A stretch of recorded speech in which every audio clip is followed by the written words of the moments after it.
Hello, my name is Jeff Mangone. I am principal double bassist of the Wheeling Symphony. I have been in that position for nearly 40 years, and I've enjoyed them very much. I also serve as principal double bassist of the Pittsburgh Opera, the Pittsburgh Ballet, the Pittsburgh Civic Light Opera, and the Chamber Orchestra of Pittsburgh. So I get to do a lot of playing, and I really love to play the bass. The two most important things about playing the bass are rhythm and intonation. And since the idea of this video is to help you all with your West Virginia All-State Orchestra audition, I want to start off by saying that those are the two most important things and always will be. Your style and your vibrato and your dynamics are also very important, but we're all judged first and foremost on our rhythm and intonation. Notice that I didn't say anything about tempo. And tempo is important when you're playing, but how do you get some of these excerpts up to tempo? The way to do it is to start slow, make sure that you learn all the right notes, good fingerings, the right bowings, and really have really good rhythm, and then use your metronome to gradually speed up. That is a process that all professionals go through when they have to learn a very difficult passage. So that should be your approach to all of these pieces, the scales, the Storm Etude, number 22, and your excerpts. So we're going to discuss each one of those. And by the way, I've had a lot of teaching experience as well. I taught at West Virginia University from 1979 to 1987. And I'm still on the faculties of Duquesne University and the University of Pittsburgh. And both of those universities, I have been professor of double bass since 1979 to present. So I have a lot of experience with coaching, with private teaching, preparing students of all levels for auditions, and I enjoy it very much. And I hope that I will make this easier for you. That's the whole idea. So we will enjoy this all together. We're going to move on to the two scales that are required, the E major scale and the G major scale. Both are going to be played at quarter note equals 80, and I am going to use the metronome on quarter note equals 80. They are to be played with two slurred quarter notes in the groupings, all groupings. No vibrato. I would recommend a mezzo forte. And when you play your legato, be very careful to let the second note, the second slurred note, be full value so that it's very much connected. That's always a difficult thing when notes are slurred. The tendency is to want to cut off the slurred notes. So here we go. I'm going to put the metronome on and play E major and then G major. Now, both of these scales can be found in the Franz Simandl book, book 1. The E major you will find in the 4th position exercises, and the G major you will find in the 6th position exercises.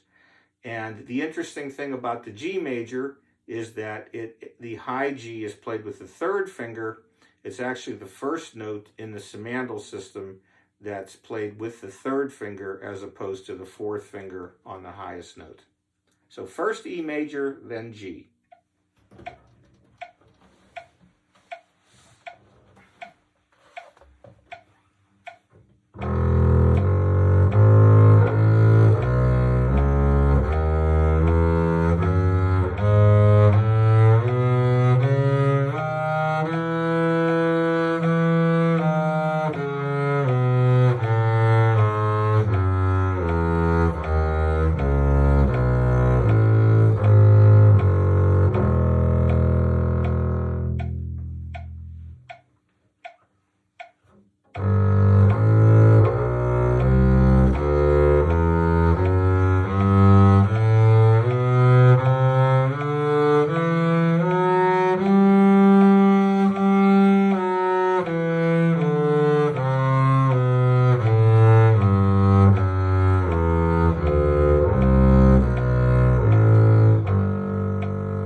to the Storm Etude 22.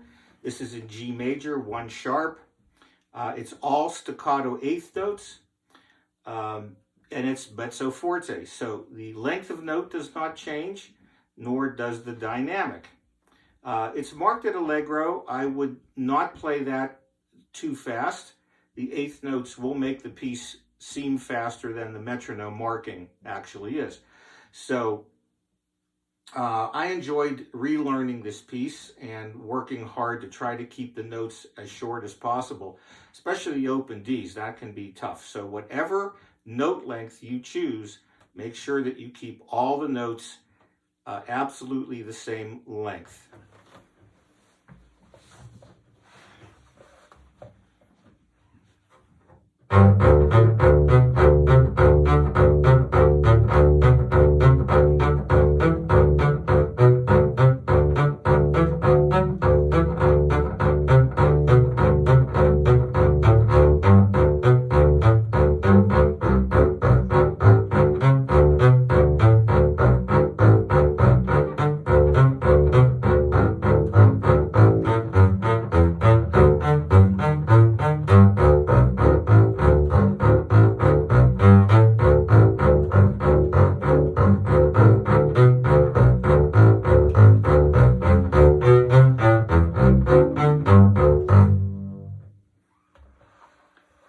And you did notice that I did not take the repeats. However, I do believe that you should do it since it is actually in the part. That was just for the sake of time. So enjoy that etude. This excerpt is the Danse Negra by Samuel Coleridge Taylor. It's a great piece and it gets played a lot because it's so good and very exciting. The musicians like it and the audiences love it. And I think you'll enjoy it too. It's got some interesting aspects to it. Right from the beginning, we have open Ds that have plus signs on them. That means left-hand pizzicato. So I'm going to use my second finger and get those to come out.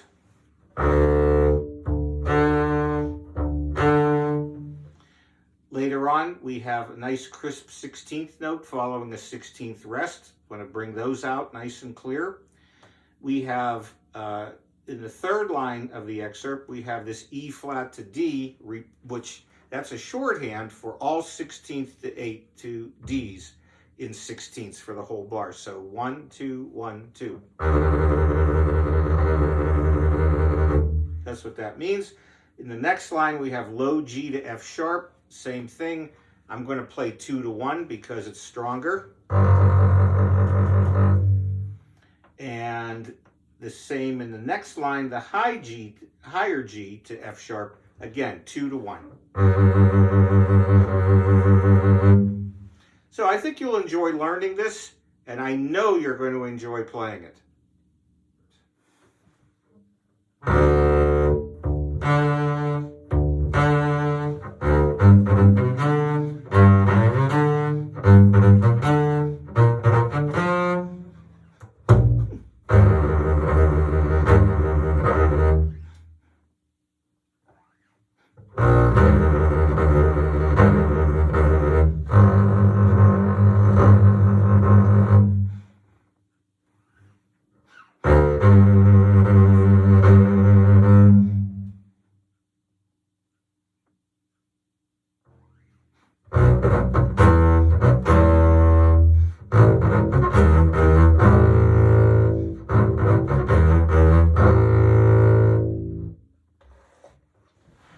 This is the first of the 3 excerpts from the Dvorak Symphony No. 9, entitled From the New World.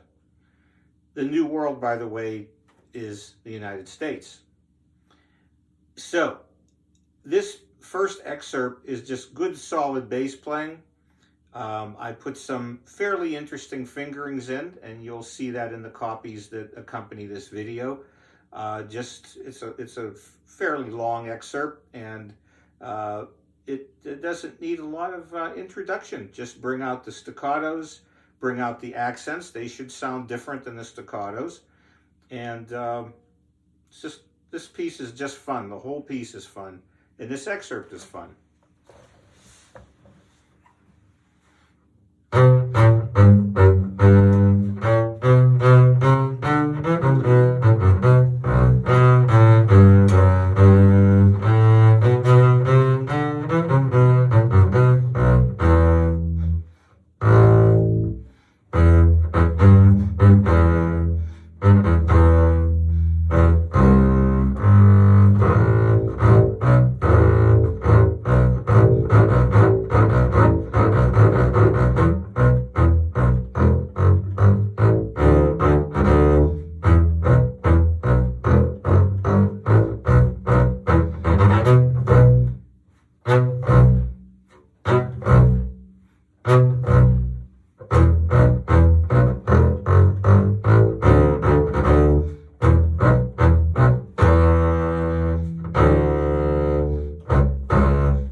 on to the second of the Dvorak Symphony No. 9 excerpts.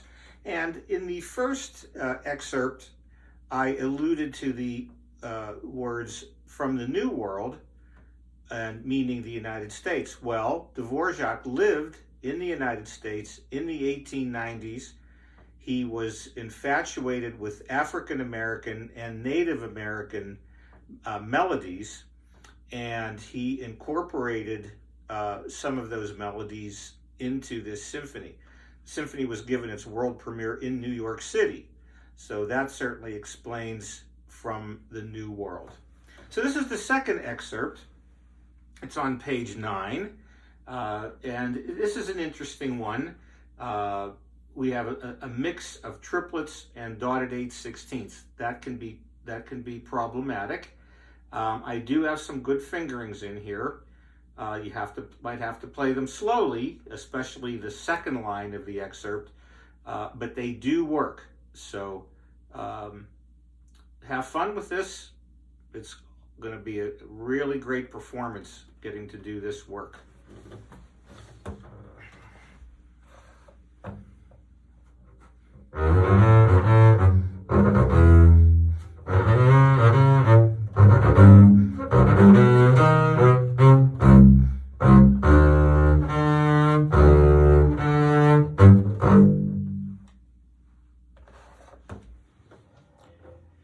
So we now have the last of the 3 Dvorak excerpts.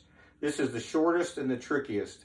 I have good fingerings put in here that will help you get to that high G sharp. When you see the annotated copy, just take your time. It looks like this. These are the last 2 bars of page 10 and the top of page 11. So we're going to be on the A string.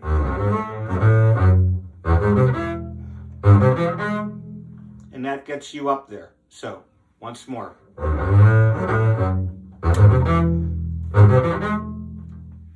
And that's exactly what I have in the part. So here's the entire excerpt in tempo.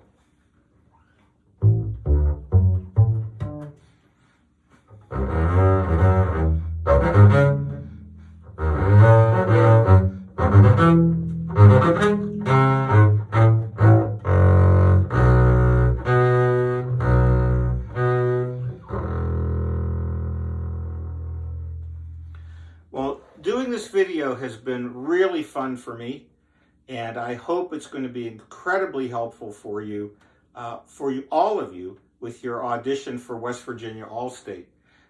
If you have a question for me or need some clarification, please contact me through email, through the Wheeling Symphony office, and I will be more than happy to answer your questions or try to clarify anything. And I hope you enjoy the annotated copies that have some of my fingerings in them. That should help you very much preparing your audition. Enjoy the process, and those of you that go on to All-State, have a fantastic experience there and make good music. Enjoy yourself. Take care.